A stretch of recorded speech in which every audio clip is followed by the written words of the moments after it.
Hello everyone, welcome in next lecture of organic chemistry. आज हम पढ़ने वाले हैं ग्लाइकोल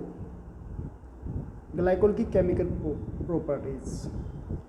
तो जो ग्लाइकोल की केमिकल प्रॉपर्टीज़ हैं उनमें हम पढ़ेंगे 10 टाइप्स ऑफ रिएक्शंस। पहली क्या है? Reaction with active metal. Active metal कोई है जैसे कि सोडियम है, पोटेशियम है, उसके साथ reaction. Second one is reaction with hydrogen halide जैसे HCl, HBr, HI। Third one is reaction with PCl5 और SOCl2। Fourth one reaction with phosphorus trihalide जैसे कि PCl3, PBr3, PI3। फिफ्थ वन रिएक्शन विद nitric acid. Sixth reaction with monocarboxylic acid, यानी कि ऐसा कार्बोक्सिलिक एसिड जिसमें एक COOH ग्रुप है।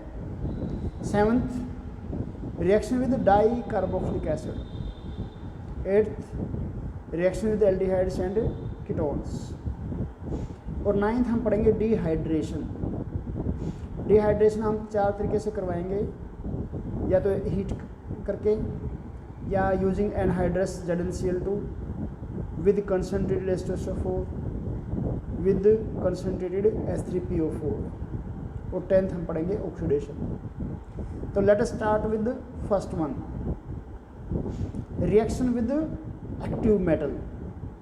जैसे हम सोडियम के साथ रिएक्शन करवाएं तो सोडियम के साथ रिएक्शन करवाएंगे तो क्या होगा? जो OH ग्रुप है, OH ग्रुप में ऑक्सीजन और हाइड्रोजन का बॉन्ड क्या होता है? पोलर। तो हाइड्रोजन क्या होता है? Electro positive. हाइड्रोजन के ऊपर पार्शली क्या होता है? Positive charge. तो उस हाइड्रोजन को एसिडिक हाइड्रोजन कहेंगे इसको हम। उस हाइड्रोजन को ये सोडियम जो है वो रिप्लेस करवा देगा with the liberation of hydrogen. H की जगह सोडियम आ जाएगा, हाइड्रोजन गैस निकल जाएगी। तो इससे क्या पता लगता है? इसके एसिडिक नेचर का पता लगता है। एक हाइड्रोजन की जगह सोडियम आ जाएगा और ये 50 डिग्री सेल्सियस पर यानी कि 323 केल्विन पर ये रिएक्शन हो जाएगी। ये टेम्परेचर देखना जैसे 323 केल्विन। तो लो टेम्परेचर पे यानी कि जो है टेम्परेचर कितना होगा? ये 50 डिग्री सेल्सियस। तो पहला जो है रिप्लेस हो जाएगा लो टेम्परेचर पे, जबकि जो दूसरा हाइड्रोजन हमने रिप्लेस करना है, दूसरा हाइड्रोजन जो रिप्लेस होगा ये वाला, उसको टेम्परेचर चाहिएगा ज़्यादा। ये जो टेम्परेचर है 433, तो 433 जो है इसको टेम्परेचर चाहिएगा। 433 मतलब 433 का मतलब क्या है कि इसको 160 डिग्री सेल्सियस टेम्परेचर चाहिए। अब जो ये दूसरा हाइड्रोजन है इसको रिप्लेस करेंगे तो टेम्परेचर ज़्यादा चाहिए।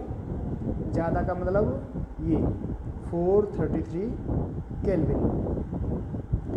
क्यों चाहिए ज़्यादा वो भी मैं बताऊंगा अभी थोड़ी देर में। तो दूसरे हाइड्रोजन को भी ये रिप्लेस करवा देगा और सोडियम आ जाएगा। तो ये जो टेम्परेचर में डिफरेंस आया है वो टेम्परेचर में डिफरेंस किस वजह से आया है?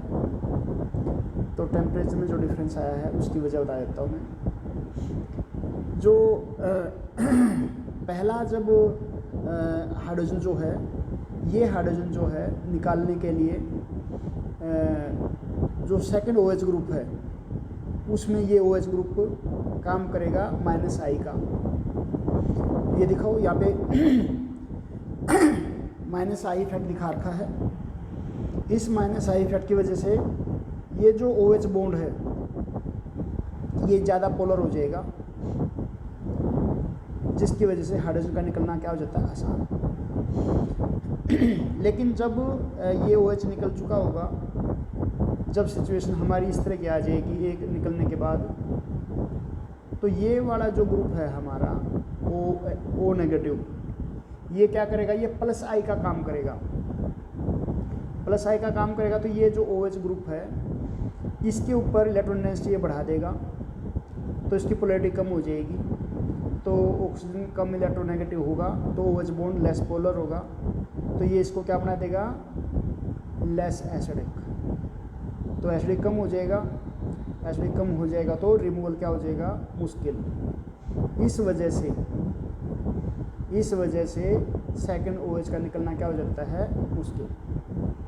पहला हाइड्रोजन निकलना आसान है, दूसरा निकलना मुश्किल है। Second, reaction with halogen acid, reaction with halogen halide, जैसे कि HCl, HBr, HI। इसमें भी क्या होता है कि ये जो OH ग्रुप है वो यहाँ से क्या निकलेगा, ऐसे करके वाटर निकल जाएगा यहाँ से, OH और H निकल के क्या निकल जाएगा, वाटर। और ये रिएक्शन देखो कितने टेम्परेचर पे हो रही है, 433, यानी कि वही टेम्परेचर है 160 डिग्री सेल्सियस। पहला OH लो टेम्परेचर पे निकल रहा है, और दूसरे OH की अगर हम बात करें तो दूसरा जो OH निकलेगा उसको टेम्परेचर कितना चाहिए, ये देखो कितना टेम्परेचर चाहिए, 473 केल्विन टेम्परेचर इसको चाहिए। तो हाई टेम्परेचर की इसको ज़रूरत पड़ेगी, कब, जब हम सेकंड OH ग्रुप निकालते हैं। ऐसा क्यों हुआ, इसका हम जो है बताते हैं कैसे हुआ ये। सबसे पहला जो स्टेप होता है इसमें क्या होता है, पहले स्टेप में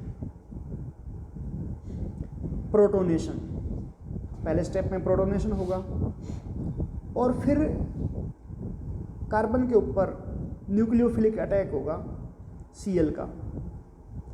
Cl का देखो ये क्या है, न्यूक्लियोफिलिक अटैक है यहाँ पर Cl का। ये Cl नेगेटिव कहाँ पर अटैक करेगा, इस CH2 पे। प्रोटोनेशन कहाँ हुआ है, इस ऑक्सीजन के ऊपर प्रोटोनेशन हुआ है। किसने करवाया प्रोटोनेशन, ये H पॉजिटिव। किससे आएगा, HCl वगैरह से, एसिड से। तो पहले प्रोटोनेशन हुआ, प्रोटोनेशन यहाँ पर हुआ, और ये बन गया हमारा ऑक्सीजन के ऊपर, यहाँ पे पॉजिटिव चार्ज आएगा।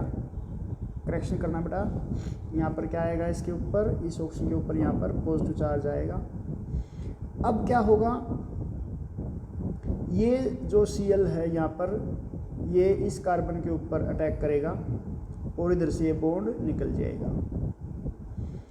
तो यहाँ पर प्रोटोनेशन हुआ, तब जाके क्या हुआ, इसके ऊपर अटैक हुआ। ओके, तो ये न्यूक्लियोफिलिक जो है अटैक था Cl नेगेटिव का। ये SN1 भी हो सकता है, SN2 भी हो सकता है, depending upon the nature of solvent. जब एक Cl लग चुका होगा, एक Cl तो लग गया यहाँ पे हमारा, ये जो है Cl हमारा लग गया ना यहाँ पे। अब ये Cl क्या करेगा, इसका होगा यहाँ पर minus I effect. Minus I effect की वजह से ये जो है इलेक्ट्रॉन डेंसिटी क्या कर देगा, डिक्रीज कर देगा दूसरे वाली ऑक्सीजन की। ये जो ऑक्सीजन है, ये जो ऑक्सीजन है इधर, इसकी इलेक्ट्रॉन डेंसिटी डिक्रीज कर देगी। इलेक्ट्रॉन डेंसिटी डिक्रीज होगी तो यहाँ पर जो अटैक होगा इसका प्रोटोनेशन के लिए, H पॉजिटिव का जो अटैक होना है, प्रोटोनेशन होना है, उसको ये स्लो डाउन कर देगा। इसलिए यहाँ पर हमें किसकी ज़रूरत पड़ेगी, हाई टेम्परेचर की। ओके, सेम रिएक्शन जैसे HCl की हुई है कि पहले एक OH की जगह Cl आ जाएगा, फिर दूसरे OH की जगह भी Cl आ जाएगा। तो ऐसी रिएक्शन किसके साथ होनी है, HBr के साथ। लेकिन HI के साथ रिएक्शन अलग है। HI में क्या होगा, HI में दोनों की जगह, एक ही टाइम पे दोनों की जगह I लग जाएगा, लेकिन I कभी स्टेबल होता नहीं। दो एडजेसेंट पोजीशन पर आयोडाइड जो है वो स्टेबल नहीं होता, तो क्या हो जाएगा, I2 निकल जाएगा। तो ये देखो यहाँ से ये I2 निकल जाएगा, यहाँ से ये I2 निकल गया और ये बन गया। एक ही कार्बन पर दो OH स्टेबल नहीं होते, ये बेसिक चीज़ें बता रहा हूँ मैं। एक ही कार्बन पर दो OH स्टेबल नहीं होंगे, हमेशा क्या निकल जाएगा, वाटर निकल जाएगा। ठीक है। ऐसे ही जो एडजेसेंट कार्बन होती है ना, एडजेसेंट कार्बन, एक कार्बन जैसे ये है, एक कार्बन ये है, ठीक है, इनके ऊपर अगर कभी भी आई लगेगा तो वो आई भी स्टेबल नहीं होता, वो आई यहाँ से क्या निकल जाएगा, I2 निकल जाएगा यहाँ से। ओके, तो एडजेसेंट कार्बन पर आई स्टेबल नहीं होता और एक ही कार्बन पे दो OH ग्रुप जो हैं वो स्टेबल नहीं होते, तो वो निकल ही जाएगा। तो इसको हम एक काम कर सकते हैं, ये जो हमने लिखा है इसको हमें जो, क्योंकि ये अनस्टेबल है, अनस्टेबल है तो इसको हम स्क्वायर ब्रैकेट में दिखाएंगे और फिर हमारा जो है ये वाला प्रोडक्ट बनेगा ethylene. Okay, next one is reaction with PCl5 और SOCl2। तो PCl5 में क्या होगा, PCl5 में जो दो OH ग्रुप हैं, इन दोनों OH के ग्रुप की जगह क्या आ जाएंगे, Cl और Cl, POCl3 निकल जाएगा और HCl निकल जाएगा। और अगर हम SOCl2 के साथ करवाएं तब भी दोनों OH की जगह क्या आ जाएंगे, Cl और Cl आ जाएंगे। फिर है reaction with phosphorus halide, try halide, यहाँ पर आएगा फॉस्फोरस ट्राई हैलाइड। तो इसको जो है आप करेक्शन कर सकते हो आप, तो यहाँ पे फॉस्फोरस ट्राई हैलाइड आएगा। और यहाँ पर भी, यहाँ पर जो है ये गलत लिखा गया है, यहाँ पर आएगा Cl, क्योंकि जैसे ही हम PCl3 के साथ रिएक्शन करवाते हैं तो इन दोनों OH की जगह क्या आ जाएगा, Cl यहाँ आएगा और Cl ही यहाँ आएगा, ठीक है। ऐसी ही रिएक्शन PBr3 के साथ होनी है, दोनों OH की जगह क्या आ जाएगा, दोनों OH की जगह Br आ जाएगा। लेकिन आयोडाइड के साथ अलग रिएक्शन होनी है। कैसे? इसमें फिर से वही क्या आएगा, दो आयोडाइड एडजेसेंट पोजीशन पे आ गए जो क्या होते हैं, अनस्टेबल। तो यहाँ से क्या हो जाएगा, ये I2 निकल जाएगा, है ना, ये I2 देखो, ये निकल गया I2 यहाँ से। और क्या बनेगा हमारा, ये इथाइलिन बनेगा, ये क्या बनेगा, ये ethylene. Okay, now next is reaction विद नाइट्रिक एसिड, रिएक्शन विद नाइट्रिक एसिड। तो नाइट्रिक एसिड जो होता है, नाइट्रिक एसिड को हम लिखते हैं HONO2, ये लिखते हैं। तो क्या होगा, यहाँ से OH और यहाँ से H ऐसे निकल जाएगा दोनों की जगह। क्या है हमारा, ये जो OH ग्रुप है और ये जो OH ग्रुप है, दोनों OH ग्रुप में से क्या निकल जाएगा, वाटर। और यहाँ पर क्या बन जाएगा, ये ONO2 या NO3 कह लें इसको हम, तो नाइट्रेट हो गया ये। तो इसका नाम हो गया इथाइलिन डाइनाइट्रेट। ये इथाइलिन ग्लाइकोल था, ग्लाइकोल मतलब एडजेसेंट पोजीशन पे OH थे जैसे। अब OH की जगह क्या आ गए, NO3 ONO2 तो नाइट्रेट, तो इथाइलिन डाइनाइट्रेट बन जाएगा ये। फिर है reaction with monocarboxylic acid, reaction with monocarboxylic acid यानी कि जिसमें एक COH ग्रुप हो, इसमें एक COH ग्रुप है तो ये मोनोकार्बोक्सिलिक एसिड है। तो इसमें क्या होगा, यहाँ से H निकल जाएगा और यहाँ से OH, H एल्कोहल में से निकलेगा और OH निकलेगा एसिड में से। तो इस तरह से ये क्या बन गया, यहाँ पर हमारा ये एसीटेट बन गया, mono acetate, glycol mono acetate.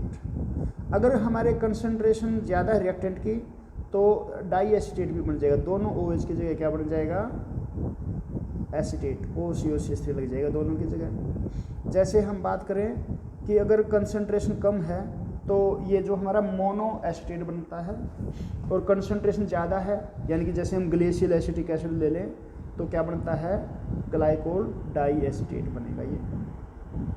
Okay, 7th reaction with dicarboxylic acid, di carboxylic acid जो हैं जिसमें जो 2 COH ग्रुप हों, तो एक COH ग्रुप इधर है, एक COH ग्रुप इधर है, तो क्या होगा N मॉलिक्यूल इसके लेंगे हम, है ना, N मॉलिक्यूल तो इसके लेंगे और N मॉलिक्यूल इसके लेंगे। ये है हमारा इथाइलिन ग्लाइकोल, ये है टेरिथैलिक एसिड, क्या है ये, टेरिथैलिक एसिड, और ये इथाइलिन ग्लाइकोल। तो पॉलीमराइजेशन हो जाएगी यहाँ पर, क्या हो जाएगी, पॉलीमराइजेशन,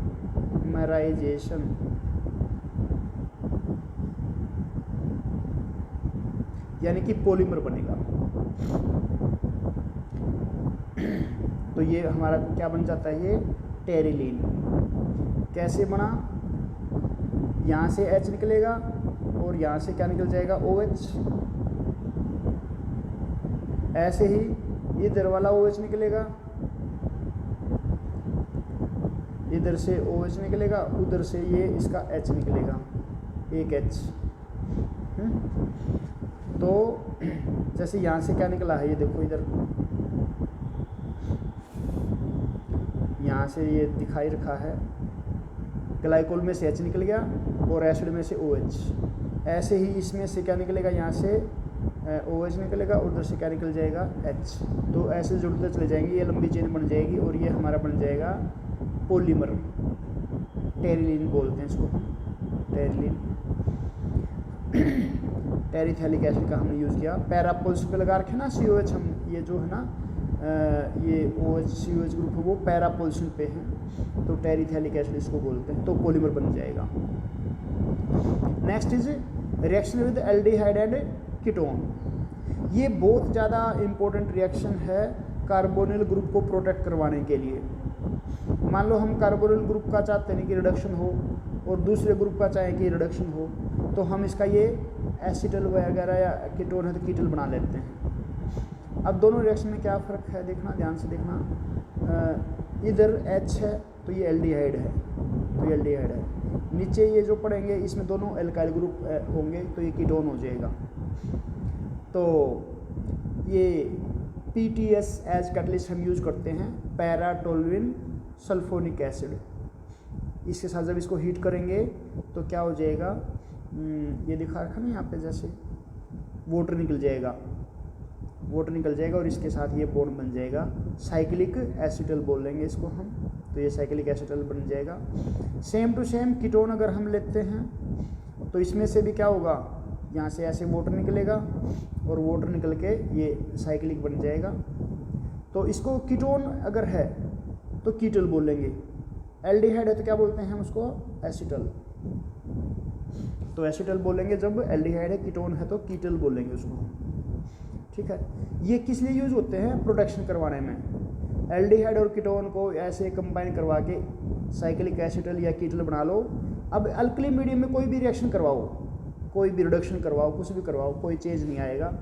और जो हमने चेंज करवाना है वो करवा के और फिर हम थोड़ा डाइल्यूट मिनरल एसिड डाल के हाइड्रोलिसिस करवा देंगे तो हमें वापस कार्बोनिल ग्रुप मिल जाएगा। 9th one is dehydration. Dehydration मतलब वाटर का रिमूवल। अगर हम एक्शन ऑफ हीट करके, एक्शन ऑफ हीट से अगर हम डिहाइड्रेशन करवाते हैं तो क्या होता है, एक जगह से H और दूसरी जगह से OH निकल जाएगा और ये हमारा बन जाएगा इथाइलिन ऑक्साइड या इपोक्सी इथेन, ठीक है। लेकिन अगर हम ZnCl2 का यूज़ करें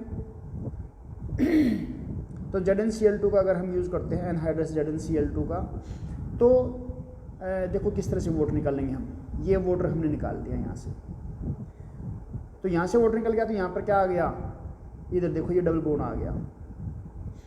अब डबल बॉन्ड आ गया तो इसका टोटोमराइजेशन करवा दो। ये वाला H निकल के और कहाँ पर पहुँच गया, देखो इस कार्बन पे पहुँच गया, इस कार्बन पे पहुँच गया। ये देखो अब मैं दिखाता हूँ मैं, ये वाला H कहाँ पर पहुँच गया, यहाँ, है ना। देखो यहाँ से ये चीज़ आया, जो H यहाँ से वहाँ पहुँच गया। कैसे पहुँचा वो देखो, क्या हुआ है, ये बॉन्ड तो यहाँ से बॉन्ड ब्रेक होके और यहाँ वाले पोजीशन पे डबल बॉन्ड हो गया, और इधर वाला बॉन्ड सिंगल होके और यहाँ पर ये बॉन्ड बन गया और वहाँ पर पहुँच गया H। तो इस तरह से हमारा ये क्या बन गया, एसिटल्डिहाइड। क्या बन जाएगा, ये एसिटल्डिहाइड बन जाएगा। Next one is using concentrated H2SO4। तो कंसंट्रेटेड H2SO4 अगर हम लेते हैं तो क्या रिएक्शन होती है, देखो इसमें दो मॉलिक्यूल हमने ग्लाइकोल के लिए, एक तो सॉरी एक वाटर यहाँ से निकालेगा, एक वाटर यहाँ से निकालेगा, तो हमारे निकल गए 2 वाटर। तो इस तरह से ये इथाइलिन क्या हुआ, ये इथाइलिन ये वाला इथाइलिन, ठीक है, ये दोनों जुड़ गए आपस में। यहाँ पे ये देखो बीच में कौन आ गया इनके, ये ऑक्सीजन बाइंडिंग के लिए। तो नंबरिंग करें तो ये 1 ये 2 ये 3 और ये 4, तो 1 और 4 पोजीशन पे ऑक्सीजन है, तो इसको बोलते हैं हम 1,4-डाइऑक्सीन। फिर अगर हम करवाते हैं कंसंट्रेटेड H3PO4 के साथ, तो उसमें सिर्फ एक वाटर निकलेगा यहाँ से, और ये हमारा क्या बन जाएगा, डाई इथाइलिन ग्लाइकोल। ये तो इथाइलिन एक इथाइलिन ये, और ग्लाइकोल तो है ही, तो ये क्या बोलेंगे इसको हम, diethylene glycol. It is used as industrial solvent. इसको हम इंडस्ट्रियल सॉल्वेंट की तरह यूज करते हैं। और इससे ऊपर वाला भी जो था 1,4-डाइऑक्सीन, इसको भी हम एज इंडस्ट्रियल सॉल्वेंट यूज करते हैं इसको हम, ठीक है। तो दोनों ही ये इंडस्ट्रियल सॉल्वेंट की तरह यूज होंगे। फिर है ऑक्सीडेशन ऑफ ग्लाइकोल कई तरह के प्रोडक्ट बनाएगा, डिपेंडिंग अपॉन कि कंडीशंस क्या हैं और रिएजेंट क्या लिया है, इनके ऊपर डिपेंड करेगा। और इसमें 2 तरह के ऑक्सीडेशन होंगे, एक तो जिसमें कार्बन कार्बन बॉन्ड ब्रेक नहीं होगा, और एक जिसमें कार्बन कार्बन बॉन्ड ब्रेक हो जाएगा। तो पहला है ऑक्सीडेशन जिसमें कार्बन कार्बन बॉन्ड ब्रेक ना हो। तो इसमें किस तरह से रिएक्शन होनी है, देखो हमें पता है अल्कोहल से तो क्या बनता है, एल्डिहाइड, है नहीं। एल्डिहाइड के ऑक्सीडेशन से क्या बनता है, एसिड, कार्बोक्सिलिक एसिड। तो इसी चीज़ को ध्यान में रखते हुए कि भी अल्कोहल है, अल्कोहल के ऑक्सीडेशन से क्या बनेगा, एल्डिहाइड, एल्डिहाइड से क्या बनेगा, एसिड, ठीक है। क्या बताया मैंने, अल्कोहल किस में कन्वर्ट होगा, एल्डिहाइड में, एल्डिहाइड, और एल्डिहाइड किस में कन्वर्ट होगा, एसिड में, कार्बोक्सिलिक एसिड में। तो इसी को ध्यान में रखते हुए देखो, हमारा एक मॉलिक्यूल को, एक OH को ले लेते हैं। पहले हम ये वाला OH था, अल्कोहल है, किस में बदल दिया इसको हमने, एल्डिहाइड में। किसको बदल दिया इसमें हमने, कार्बोक्सिलिक एसिड में। फिर दूसरे COH का नंबर, CH2OH का नंबर ले लिया हमने। ये वाला जो है CH2OH किस में बदल गया, एल्डिहाइड में। फिर ये किस में बदल गया, कार्बोक्सिलिक एसिड में। या हम यहाँ से यहाँ भी आ सकते थे, यहाँ से यहाँ। इसमें क्या होता, यहाँ से अगर हम यहाँ आते हैं तो क्या होगा, यहाँ से यहाँ दोनों पार्ट का हमने क्या बना दिया, एल्डिहाइड और एल्डिहाइड। तो इसको ग्लाइओक्जल बोल देते हैं, और इससे फिर क्या बन जाएगा, ये oxalic acid. Is that clear. पहला जो है वो इथाइलिन ग्लाइकोल, दूसरे का नाम होता है ग्लाइकोएल्डिहाइड, ग्लाइको लिखेंगे और एल्डिहाइड। तीसरे वाले में ये क्या है हमारा, ये हमारा ग्लाइकोलिक एसिड, और ये ग्लाइओक्जेलिक एसिड, और ये सिर्फ ऑक्जेलिक एसिड, और इसका क्या नाम है, ग्लाइओक्जल। ठीक है, इस तरह से अलग अलग प्रोडक्ट बनते हैं। अगर हम नाइट्रिक एसिड का यूज़ करते हैं तो हमें एक तो क्या मिलता है, ये वाला ग्लाइकोलिक एसिड, और दूसरा क्या बनता है, ऑक्जेलिक एसिड। ये तो बनते हैं मेन। ये जो हमारा ये जो ग्लाइकोल है, ये जो ग्लाइकोल है, इसका ऑक्सीडेशन होता है थोड़ा मुश्किल, लेकिन जो ये बीच में जो ये प्रोडक्ट बन जाते हैं इनका ऑक्सीडेशन तो और भी आसान हो जाता है। तो बीच में ये बनते हैं लेकिन फाइनल प्रोडक्ट में कन्वर्ट हो जाते हैं, तो उनकी अमाउंट कम रह जाती है। तो माइनर प्रोडक्ट में ग्लाइओक्जल, ग्लाइकोलिक एसिड वगैरह बनते हैं बीच में। और लास्ट जो ऑक्सीडेशन है जिसमें कार्बन और कार्बन बॉन्ड का ब्रेकेज हो, जिन कार्बन के ऊपर क्या लगे हुए हों, OH ग्रुप लगे हुए हों, यानी कि जैसे ये कार्बन है, ये कार्बन है, इनके ऊपर क्या लगे हुए हैं, OH, तो ये बॉन्ड बीच में से ब्रेक हो जाएगी। ठीक है, तो ब्रेक हो जाएगा तो क्या बन जाएगा, एक का मतलब या तो अगर यहाँ पे H है, अगर यहाँ पर एक भी हाइड्रोजन है तो ये क्या बन जाएगा हमारा, एक भी हाइड्रोजन, तो ये एल्डिहाइड बन जाएगा। दोनों एल्काइल ग्रुप है तो ये कीटोन बन जाएगा। तो एल्डिहाइड भी बन सकता है और कीटोन भी बन सकता है।